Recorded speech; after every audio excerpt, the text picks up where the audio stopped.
Alicerce do Paraíso, volume 3, capítulo 4. Saúde. 4.1. Verdadeira saúde. A verdade sobre a saúde. Ao falar sobre saúde, o que devemos saber, em primeiro lugar, é que sua essência consiste na obediência e no respeito à natureza. Antes de mais nada, deve-se pensar: com que objetivo Deus criou o ser humano? Segundo nossa interpretação, foi para construir um mundo pleno de verdade, bem e belo. Imagino que uma teoria incomum como essa seja difícil de ser aceita de imediato. É claro que não se sabe se levará dezenas, centenas, milhares ou até milhões de anos para o mundo ideal se concretizar. Contudo, não se pode negar que os fatos do passado nos mostram que o mundo vem caminhando passo a passo neste sentido. A verdade é que Deus é espírito e o ser humano matéria. Ambos, espírito e matéria, estão conjuntamente empreendendo uma evolução ilimitada, e não resta dúvida que o ser humano é o encarregado disso. Em consequência, sua responsabilidade é realmente enorme, e a condição fundamental para a execução dessa obra grandiosa é a saúde.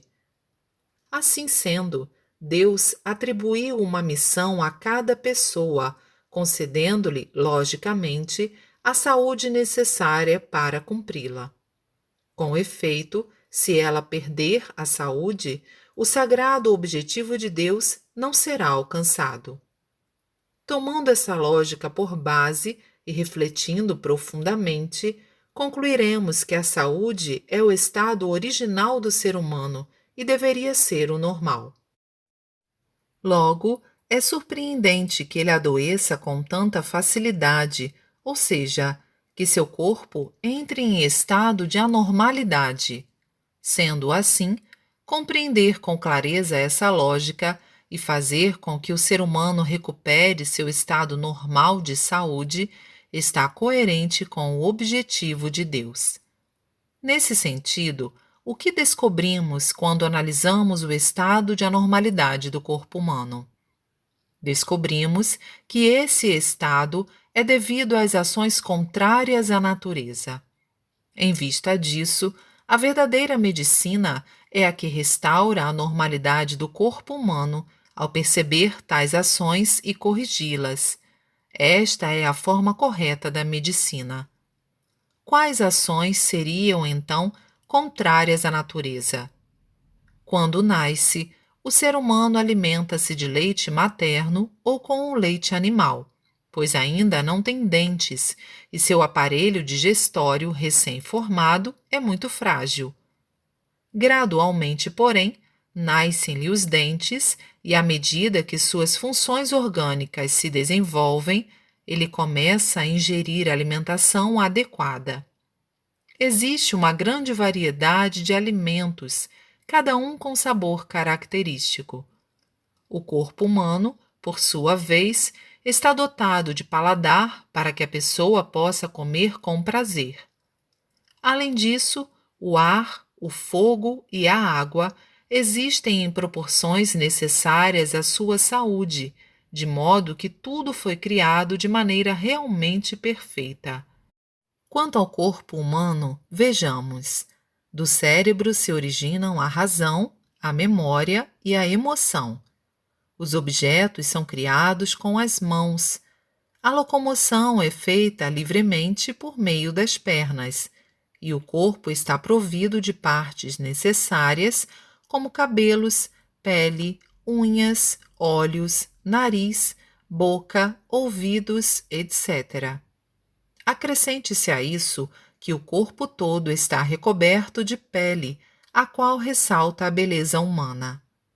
Uma rápida observação já evidencia a realidade acima. Numa análise mais profunda, conclui-se que o corpo humano é uma maravilhosa obra da criação, difícil de ser expresso por meio de palavras. Quando observamos uma única flor ou folha, os rios e as montanhas com sua beleza, inclusive os pássaros, os insetos, os peixes e outros animais, não podemos deixar de sentir grande admiração pela extraordinária arte divina. O ser humano é especialmente a obra-prima do Criador, e no que se refere à sua reprodução como forma de preservação da espécie, ela é tão perfeita que ultrapassa o limite das palavras. Assim sendo, o corpo humano é a obra máxima da criação divina. Devemos, pois, pensar bem sobre quais erros contrários à natureza estamos cometendo para a ocorrência das anormalidades chamadas doenças, que impedem a atividade humana. Eis um ponto que merece profunda reflexão por parte da humanidade. Em 20 de abril de 1950. O ser humano é um poço de saúde. Título anterior: O homem é um poço de saúde. Desde a antiguidade, costuma-se dizer que o ser humano é um poço de doenças, mas esta ideia está completamente errada. Corrigindo-a, diremos que o ser humano é um poço de saúde, porque, como já expliquei antes, originalmente ele foi criado como um ser saudável. Entretanto, a doença se mostra uma companheira inseparável. Por não conseguir solucioná-la, o ser humano, sem alternativas, acabou se conformando como se isso fosse uma sina. Com efeito, uma vez acometido pela doença, a cura torna-se difícil. Às vezes, ele adoece por um longo período, ou então, com frequência. Há mesmo quem passe mais tempo doente do que saudável. Justifica-se, pois, dizer que o ser humano é um poço de doenças. Aliás, a expressão deve ter surgido devido ao prolongamento de tal situação. A razão disso é porque a origem da doença ainda era desconhecida, sendo até compreensível a ideia de que era impossível escapar da doença e do destino da morte. Foi por essa razão que Buda Sakyamuni falou sobre a resignação diante do sofrimento do nascimento, da doença, da velhice e da morte. Atualmente, ouve-se falar sobre medicina preventiva, mas só consigo imaginar que isso seja fruto do desespero, pois uma vez que a doença se instala, a medicina não consegue curá-la com facilidade.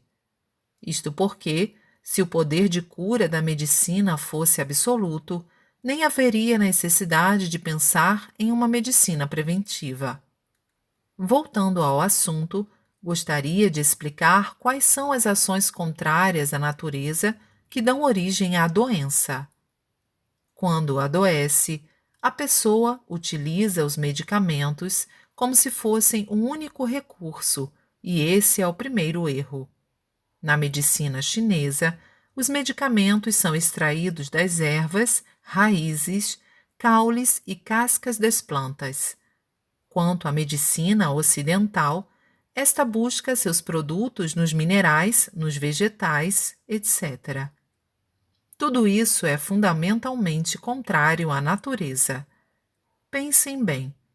Os medicamentos caracterizam-se por apresentar sabor amargo, odor desagradável, acidez, etc., o que invariavelmente nos causa aversão.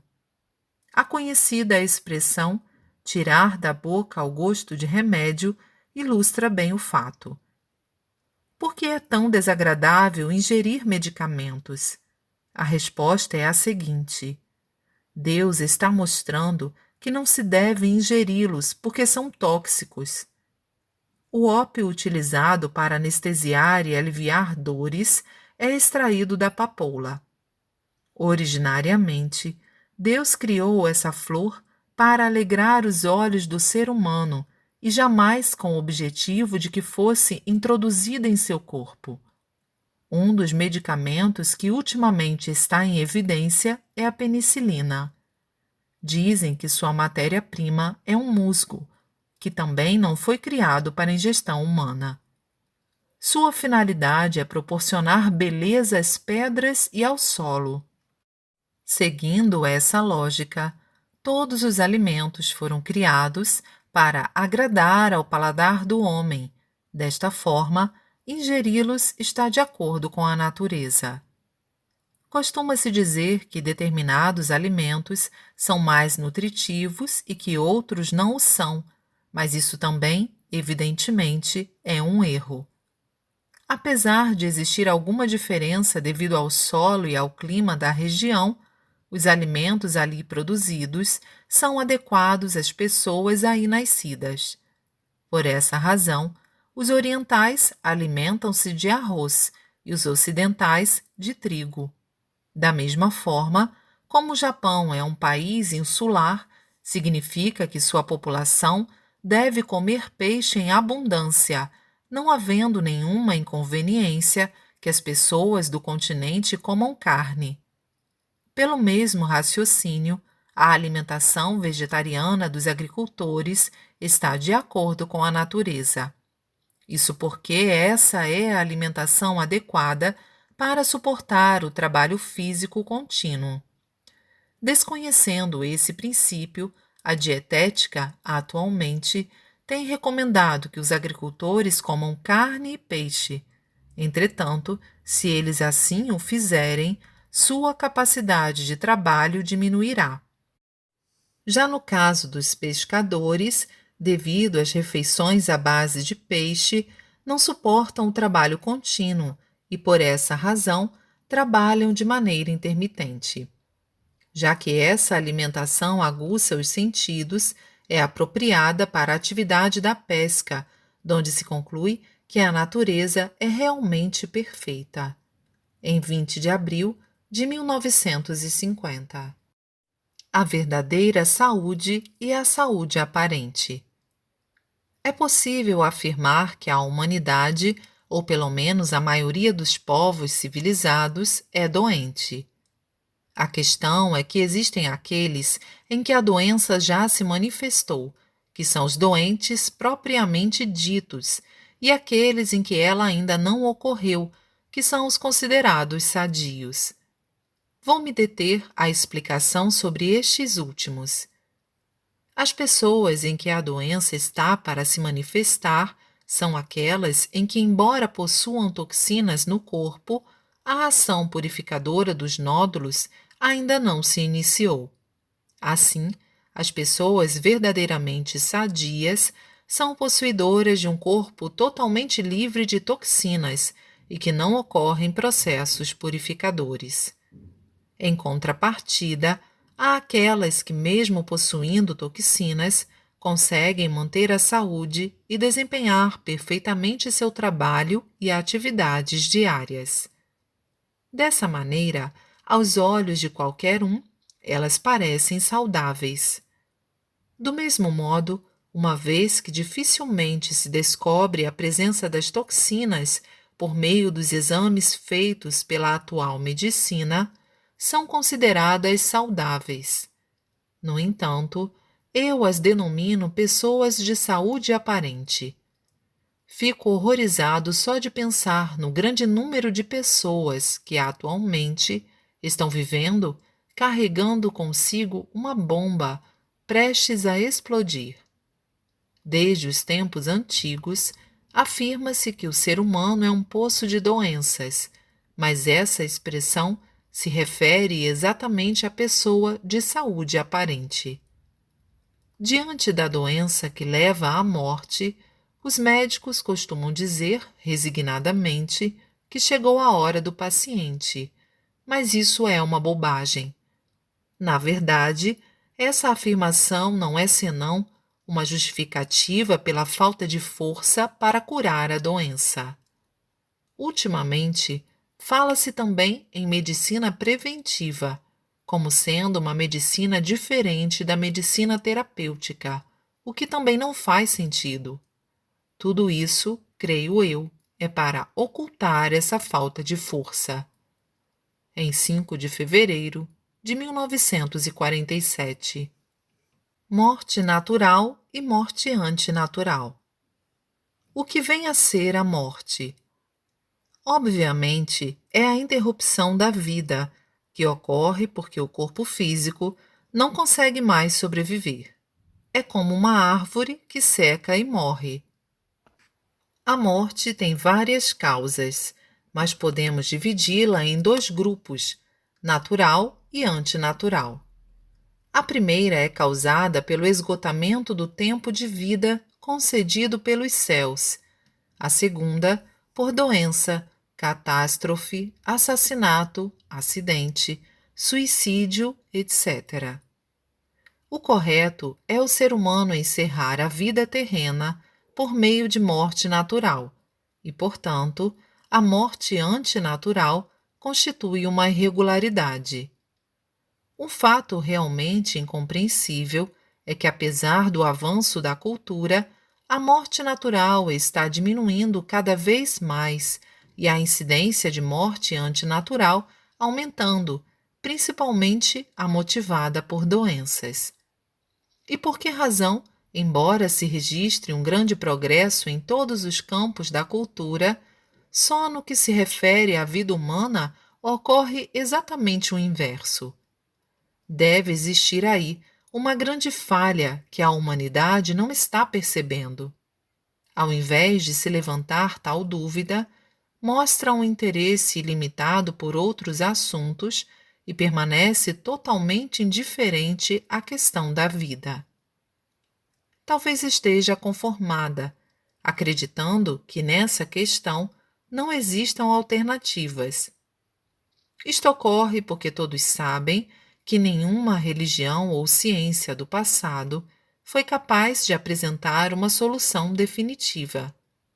Portanto, por mais que os outros campos se desenvolvam no tocante à vida, a realidade atual é tal que não há o que fazer, senão deixar à mercê do curso da natureza. Pensemos bem. Uma vez que Deus Todo-Poderoso criou o ser humano como o animal mais elevado, não há nada que contrarie mais a vontade divina que o reduzido número de mortes naturais, que, comparado às mortes antinaturais, vem diminuindo progressivamente. Ora, se Deus é realmente todo-poderoso, creio que cedo ou tarde ele deverá trazer o ser humano de volta à sua condição de principal ser da criação. Evidentemente, Deus não consentirá por muito tempo com essa anomalia que vem ocorrendo com a vida humana. Refletindo sobre isso, não será motivo de espanto que Izonome no Okami, isto é, Kanzeon Bosatsu, divindade que recebeu do Supremo Deus a incumbência de salvar o ser humano, esteja prolongando a vida humana, isto é, erradicando a morte antinatural. Pelas razões expostas, a humanidade deve conscientizar-se de que está próxima à chegada do mundo da luz, ou seja, o mundo isento de doenças, ansiado há milênios. Em 19 de junho de 1936.